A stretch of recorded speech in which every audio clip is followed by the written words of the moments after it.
this is Mike with Apple Irrigation. I'm the Valley Center Pivot dealer in Hastings, Minnesota. Today I'd like you to come along with us while we build a center pivot irrigator. We'd like to show you what it's all about. The first thing that we do when we build a machine is we lay out all the pipes. And you'll notice Valley pivots are very unique compared to other machines. There's a very specific pipe on the end, and there's a very specific pipe on the beginning of the machine. There's many different ways to build a center pivot irrigator. The way we do it is called the build and tow method. So we build one span at a time typically, and then tow it out in place.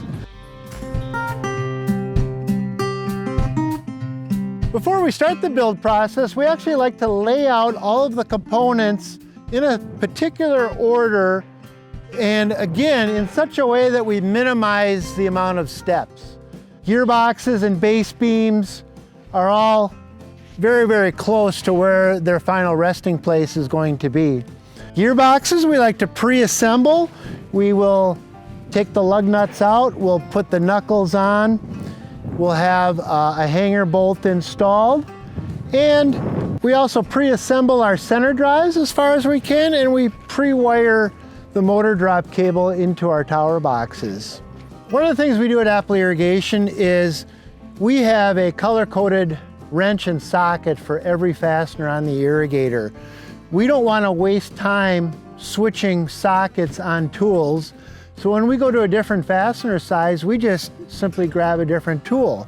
Everything is color-coded so everybody knows what size it is. Purple in our example is a 1-inch, pink is 1.125, blue is 3/4, and so on. That makes things very quick, in my opinion, and saves time. One of the things that I really like is this homemade wire spool that we made. It definitely saves your back on rolling out the wire.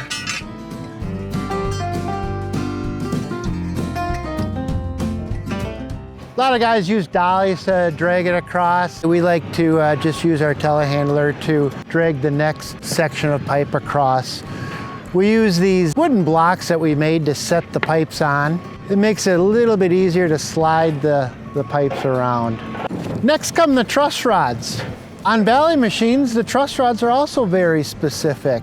They're labeled with different colors, and the truss rods that are on the end are typically a different part number or color than the ones in the center. Right here we're building a 180-foot span. These are everybody's favorite span to build because it's just 4 equal length pipes. So next come the sprinklers. It's pretty neat. Valley actually, when you order a system, they'll put the specific nozzle in each sprinkler. They'll number each sprinkler, and it'll be on a string like this in order. These particular sprinklers are the Senager dynamic drive sprinklers. They use, they're using a 10-pound regulator, and they're gonna be on top of the pipe. Other customers like to have sprinklers on drops, which drop the water a little bit lower in the crop canopy, a little less evaporation, but also more expense. The sprinklers on top are the most economical choice. Sprinklers on top of the pipe have a little riser on them. The reason for that is that we want to keep the water spray from contacting the tower box. One of the things that we also like to do as soon as we can during the build process is lay out the last tower. The reason for that is the last tower has got a lot of extra stuff on it. It could have a booster pump. Most likely it has a GPS. There's a lot of components, overhang, things like that that go on the end that take quite a bit more time to build. So we'll have the last span laid out. We'll jump over and work on this one as time allows.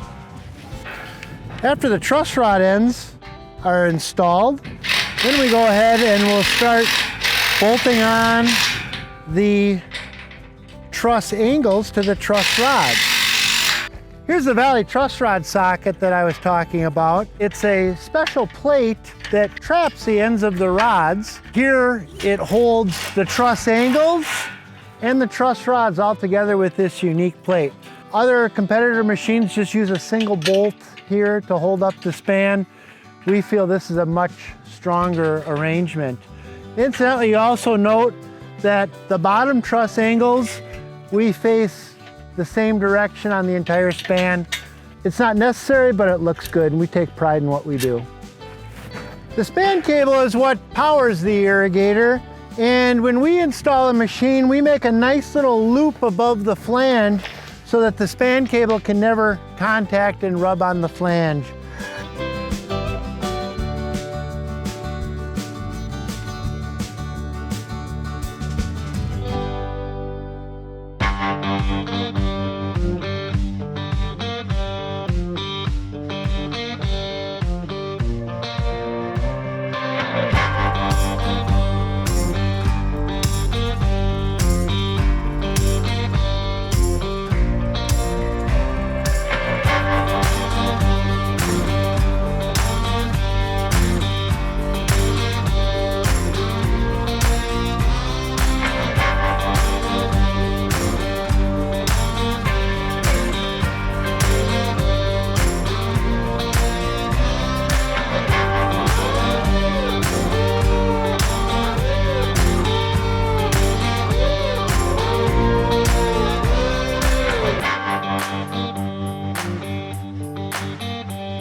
Hey, I hope you found this video of us building a Valley center pivot informative.